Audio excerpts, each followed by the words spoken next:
નજર કરીએ સુપરફાસ્ટ 100 પર। રાજ્યભરમાં ઠંડીનો ચમકારો। નલિયામાં લઘુત્તમ તાપમાન 11 ડિગ્રી નોંધાયું। અમદાવાદમાં 15 ડિગ્રી, ગાંધીનગરમાં 14 ડિગ્રી તાપમાન, અમરેલીમાં 15 ડિગ્રી, રાજકોટમાં 16 ડિગ્રી તાપમાન, ભાવનગરમાં 17 ડિગ્રી, વડોદરામાં 15, સુરતમાં 16 ડિગ્રી તાપમાન નોંધાયું।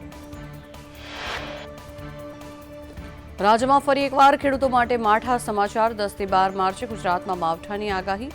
18 થી 20 માર્ચે વાવાઝોડાની શક્યતાઓ। હવામાન નિષ્ણાંત અંબાલાલ પટેલે કરી આગાહી। ઉત્તર ભારતમાં ભારે વરસાદ અને વાવાઝોડાનો ખતરો। ઉત્તરના પહાડી રાજ્યોમાં વરસાદ, હિમવર્ષા યથાવત। હજુ 7 માર્ચ સુધી બરફવર્ષા થવાની આગાહી કરાઈ। કેદારનાથ ધામમાં બરફના જાડા થર જામ્યા। અટલ ટનલ પાસે બરફ હટાવવાની કામગીરી હાથ ધરવામાં આવી। લાહોલમાં પણ બરફવર્ષાને કારણે જનજીવન થયું અસ્તવ્યસ્ત। જમ્મુ કાશ્મીરમાં પણ અનેક સ્થળે બરફવર્ષા। ઉત્તરાખંડ, લદ્દાખમાં પણ ભારે હિમવર્ષાની આગાહી। આગામી 60 કલાક સુધી રહેશે વેસ્ટર્ન ડિસ્ટર્બન્સની અસર।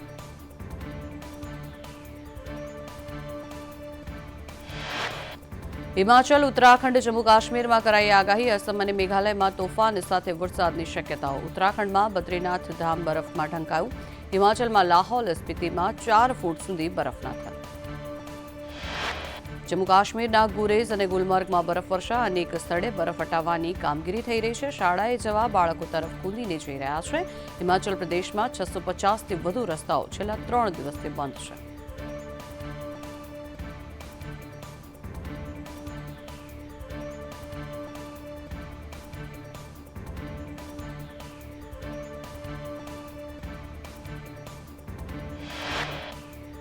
લોકસભાની ચૂંટણી પહેલા સૌરાષ્ટ્રમાં રાજકીય ગરમાવો। ગાંધીનગર બાદ હવે અમરેલીમાં ભાજપનો ભરતી મેળો। ભાજપમાં જોડાયેલા અમરીશ ડેર હવે શક્તિ પ્રદર્શન કરશે। રાજુલા ખાતે અમરીશ ડેર કરશે શક્તિ પ્રદર્શન। 2000થી વધુ કાર્યકરો ડેરના સમર્થનમાં ભાજપમાં જોડાશે। અમરેલી જિલ્લાના કોંગ્રેસના આગેવાનો ભાજપમાં જોડાશે। ભાજપ પ્રમુખ CR પાટીલ પણ ભાજપમાં સ્વાગત કરશે। ભાજપના ઉમેદવાર તરીકે નામ જાહેર થયા બાદ કેન્દ્રીય મંત્રી દેવુસિંહ ચૌહાણનું નડિયાદમાં ભવ્ય સ્વાગત। દેવુસિંહ સતત 4થી વાર ભાજપના ઉમેદવાર તરીકે જાહેર। રાજ્ય સરકારના કર્મચારીઓનું પેનડાઉન આંદોલન। વિવિધ પડતર માંગણીઓને લઈને પેનડાઉન આંદોલન। આજે પેનડાઉન આંદોલનની જાહેરાત કરવામાં આવી છે। રાષ્ટ્રીય શૈક્ષણિક સંઘ અને સંયુક્ત કર્મચારી મોરચાનું આહવાન। કર્મચારીઓ આજે કામગીરીથી અળગા રહીને વિરોધ નોંધાવશે। 4 માર્ચ સુધી સરકારને અપાયું હતું અલ્ટિમેટમ। જૂની પેન્શન યોજના લાગુ કરવાની કર્મચારીઓની માંગ। ફિક્સ પે સ્કેલ હટાવવાની કર્મચારીઓ દ્વારા માંગ કરવામાં આવી। 45 કેડેટના કર્મચારીઓના મત લઈ સરકારમાં આપવામાં આવશે। જિલ્લાની કચેરીઓમાં મતપેટી મૂકવામાં આવશે। અમેરિકા અને કેનેડામાં ઘૂસણખોરી કેસમાં ઈડીની કાર્યવાહી। અમદાવાદ સહિત 29 સ્થળો પર ઈડીના દરોડા। એજન્ટ બોબી પટેલ, રાજુ પ્રજાપતિ, ભાવેશ પટેલ સહિત 5 લોકોને ત્યાં દરોડા। ઈડીએ ડિજિટલ ડેટા જપ્ત કર્યા। 1000 કરોડની એન્ટ્રીઓ મળી હોવાની માહિતી। 50 લાખ વિદેશી અને 1.50 કરોડની રોકડ જપ્ત કરવામાં આવી। 3 વર્ષમાં 1500 જેટલા લોકોને ગેરકાયદેસર વિદેશ મોકલવામાં આવ્યા। ઈડીને કેટલાક બોગસ પાસપોર્ટ પણ મળી આવ્યા। સાંસ્કૃતિક વારસો ગણાતા ભવનાથના મહાશિવરાત્રિના મેળામાં વિદેશીઓનું આકર્ષણ। યુએસએના યોગ ટીચરે સનાતન ધર્મના માર્ગે વળી મહાશિવરાત્રિના મેળામાં આવે છે। પંજાબ અને હરિયાણા સિવાય દેશના અન્ય રાજ્યોના ખેડૂતો આજે દિલ્હી તરફ કૂચ કરશે। 10 માર્ચે ખેડૂતોએ દેશભરમાં ટ્રેન રોકો આંદોલનની જાહેરાત કરી। 14મી માર્ચે દિલ્હીના રામલીલા મેદાનમાં કિસાન મહાપંચાયતનું આયોજન। વડાપ્રધાન મોદી આજે કોલકાતામાં અંડર વોટર મેટ્રો ટનલનું લોકાર્પણ કરશે। ભારતની પહેલી અંડર રિવર મેટ્રો ટનલ આજે ખુલ્લી મુકાશે। હુગલી નદીની નીચે તૈયાર કરવામાં આવી છે ટનલ। હાવડા મેદાન અને એસ્પ્લાન્ડેને જોડે છે under river tunnel. Howrah metro station ભારતનું સૌથી ઊંડાણમાં આવેલું મેટ્રો સ્ટેશન બન્યું। મેટ્રોના 16.5 કિલોમીટર લાંબા પૂર્વ પશ્ચિમ પટ્ટાનો ભાગ છે આ ટનલ। નદીમાં 16 મીટરના ઊંડાણમાં આ મેટ્રો ટ્રેન દોડશે। વડાપ્રધાન નરેન્દ્ર મોદી 5 દિવસમાં બીજી વખત બિહારના પ્રવાસે। આજે બિહારના બેતિયામાં 4000 કરોડની વિકાસ પરિયોજનાઓનું ઉદ્ઘાટન અને શિલાન્યાસ કરશે। આજે રાષ્ટ્રપતિ દ્રૌપદી મુર્મુ 94 પ્રતિષ્ઠિત કલાકારોને સંગીત નાટક અકાદમી પુરસ્કારો અર્પણ કરશે। લોકસભાની બાકી રહેલી બેઠકો માટેના ઉમેદવારોના નામ નક્કી કરવા આજે ભાજપની કોર ગ્રુપની બેઠક 6 અને 7મી માર્ચના રોજ યોજાનારી 2 દિવસીય બેઠકમાં ઉમેદવારોના નામ પર ચર્ચા. વડાપ્રધાન નરેન્દ્ર મોદીએ ઓડિશાના ચંડીખોલમાં ₹19,600 કરોડથી વધુની કિંમતના તેલ અને ગેસ, રેલવે, રોડ અને અણુ ઉર્જા સહિતના વિવિધ ક્ષેત્રોના પ્રોજેક્ટ્સનું ઉદ્ઘાટન કર્યું. ઓડિશામાં સભાને સંબોધિત કરતા વડાપ્રધાન નરેન્દ્ર મોદીએ કહ્યું કે અબ કી બાર 400 કે પાર. જે ગરીબો પાસે ગેરંટી દેવા માટે કંઈ ન હતું તેની ગેરંટી મોદીએ લીધી છે. ટીએમસી ધારાસભ્ય રામેન્દુ સિન્હા રોયનું વિવાદિત નિવેદન. રામેન્દુ સિન્હાએ અયોધ્યાના ભવ્ય રામ મંદિરને અપવિત્ર કહ્યું. રામેન્દુ સિન્હાના આ નિવેદનથી ભાજપમાં આક્રોશ. બીજેપી નેતા સુવેન્દુ અધિકારીના રામેન્દુ સિન્હા પર પ્રહાર. રામેન્દુ સિન્હા સામે ફરિયાદ દાખલ કરવાની સુવેન્દુની તૈયારી. પશ્ચિમ બંગાળના મુખ્યમંત્રી મમતા બેનર્જીએ કહ્યું કે ચૂંટણી આવે ને જાય, પરંતુ બંગાળમાં તૃણમૂલની જ સરકાર રહેશે. મમતાએ કહ્યું કે ચૂંટણી ટાણે કેટલાક લોકો દિલ્હીથી આવે છે, પછી આખું વર્ષ ડોકાતા પણ નથી.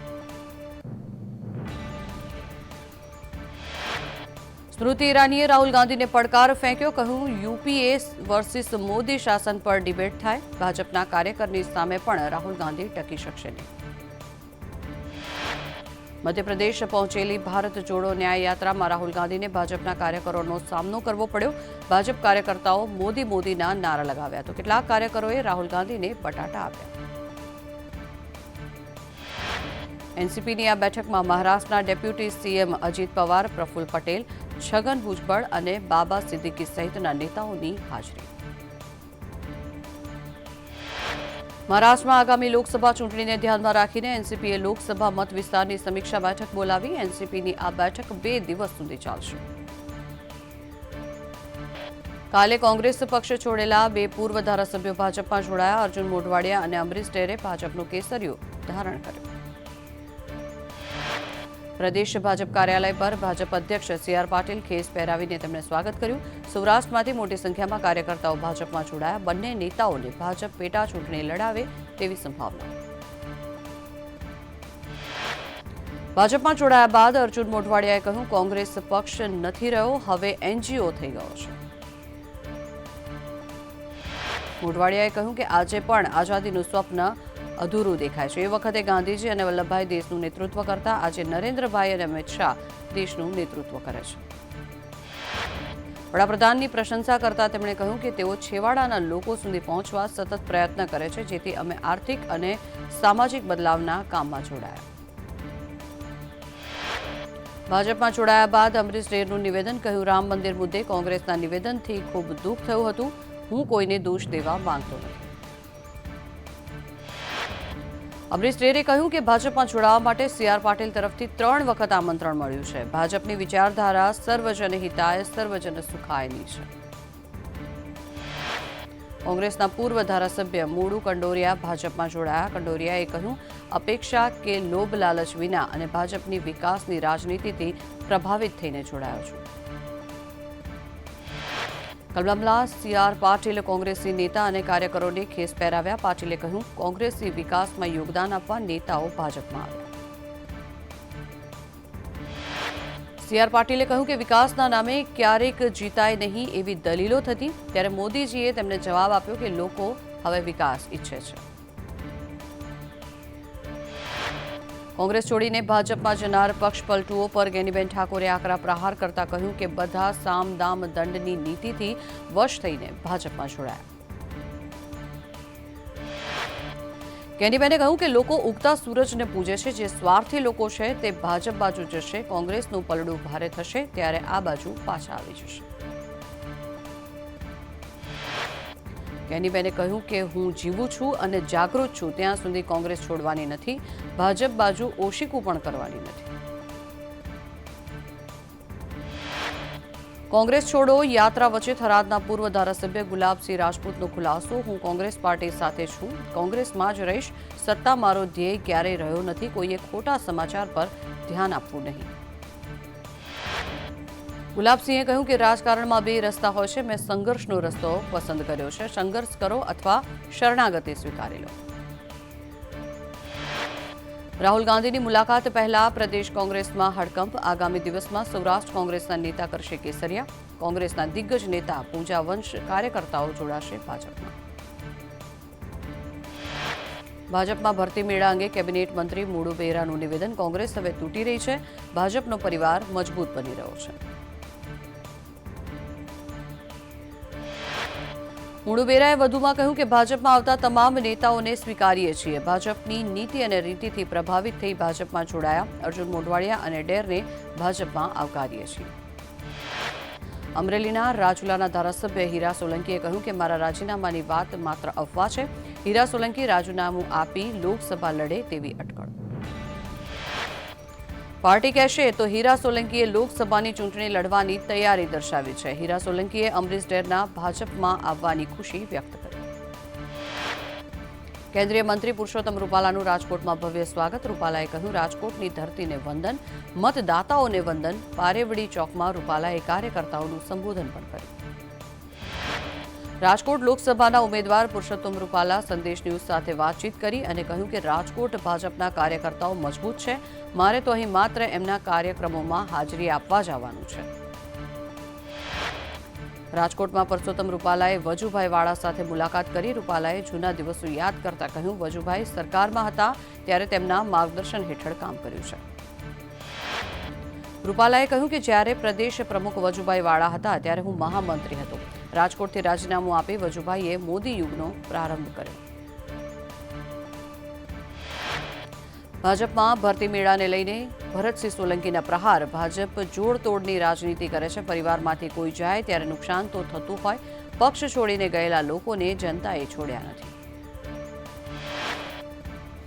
કોંગ્રેસના દિગ્ગજ નેતા અર્જુન મોઢવાડિયાએ કમલમમાં કેસરિયા કર્યા. આ અંગે પુરવઠા મંત્રી કુંવરજી બાવળિયાએ પ્રતિક્રિયા આપતા કહ્યું કે કયા પક્ષમાં રહેવું અને ક્યાં ન રહેવું દરેક વ્યક્તિના પોતાની ઈચ્છાની અને મનની વાત છે. દાહોદ જિલ્લામાં ફતેપુરા તાલુકા કોંગ્રેસ પ્રમુખ મિનેશ તાવિયાડનું પાર્ટીમાં અવગણના થતા રાજીનામું. દાહોદ જિલ્લા કોંગ્રેસ પ્રમુખને રાજીનામું સોંપાયું. અમદાવાદના વિરમગામમાં લોકસભાની ચૂંટણીને લઈને પ્રચાર શરૂ. કેન્દ્રીય મંત્રી ગજેન્દ્ર શેખાવત અને ધારાસભ્ય હાર્દિક પટેલે જાહેર સભા યોજી. કોંગ્રેસના આગેવાનો સહિત 500થી વધુ લોકો ભાજપમાં જોડાયા. ઝાલોદમાં રાહુલ ગાંધીની ન્યાય યાત્રા પહેલા કોંગ્રેસ નેતાઓએ ઠૂંઠી કંસાસિયા રોડ પરથી તિરંગા યાત્રા કાઢી. પૂર્વ સાંસદ પ્રભાબેન તાવિયાડ અને ઝાલોદના પૂર્વ ધારાસભ્ય ડોક્ટર મિતેશ ગરાસિયા યાત્રામાં જોડાયા. તો મુકેશ અંબાણી દ્વારકાના જગત મંદિરમાં દ્વારકાધીશના દર્શન કરવા માટે પહોંચ્યા. સાથે જ જગત મંદિરમાં અંબાણી પરિવાર દ્વારા દ્વારકાધીશને બાલાજી સ્વરૂપમાં 56 ભોગ મનોરથ પણ યોજવામાં આવ્યું. લોકસભાની ચૂંટણીને લઈ રાજ્ય સરકારે તૈયારીઓ આદરી. લોકોના પ્રશ્નોના નિરાકરણ માટે પ્રભારી મંત્રીઓને પ્રભારી જિલ્લામાં બેઠકો કરવા સૂચન. કિસાન સંઘના મહામંત્રી આર.કે. પટેલે કહ્યું માવઠાથી નુકસાનની ખેડૂતોને સહાય મળવી જોઈએ. સરકાર ઝડપથી સર્વે કરાવી સહાય ચૂકવે. કેબિનેટમાં ખેડૂતો માટે મહત્વનો નિર્ણય. ટ્રાન્સમિશન ઊભા કરવા ખેડૂતોના જમીન વળતરમાં વધારો કરાયો. જંત્રીના ભાવમાં 200% વળતર ચૂકવાશે. અત્યારના વળતરથી 2 ગણું વધારાનું વળતર ચૂકવવામાં આવશે. કલોલમાં તુલસીનગર આસપાસના વિસ્તારમાં કોલેરાના કેસ નોંધાયા. આરોગ્ય પ્રધાન ઋષિકેશ પટેલે કહ્યું દર્દીઓને ઘરે જઈ અપાઈ રહી છે સારવાર. 2 જગ્યાએ લીકેજ પુરાવામાં આવ્યા છે. 3જી જગ્યાએ લીકેજ પૂરવામાં આવશે. કોરોના કાળમાં સી.આર. પાટીલ અને સંઘવી વિરુદ્ધની હાઈકોર્ટમાં કરેલી પીઆઈએલ પરેશ ધાનાણીએ પરત ખેંચી. રિપોર્ટ પ્રમાણે પાટીલ અને સંઘવીની ન હતી કોઈ ભૂલ. ઇન્જેક્શનનું વિતરણ કાયદેસર રીતે થયાનું તારણ. અમદાવાદમાં પ્રોટીન સપ્લિમેન્ટમાંથી જીવાત નીકળી. મેક્સ પ્રોટીન બારમાંથી નીકળી જીવાત. મુંબઈની નેચરલ ઇન્ડિયા કંપની હેલ્થ માટે બનાવે છે પ્રોટીન સપ્લિમેન્ટ. ગોધરામાં મિલ્ક પ્રોડક્ટ બનાવતી બોમ્બે ચોપાટી નામની ફેક્ટરી જીપીસીબીએ કરી સીલ. ફૂડમાંથી જીવાત નીકળતા ફૂડ વિભાગે નોટિસ પાઠવી. વડોદરામાં ડેસરમાં મકાનની છત ધરાશયી થઈ. વચ્ચે ગામ પાસે સરદાર આવાસમાં છત થઈ ધરાશયી.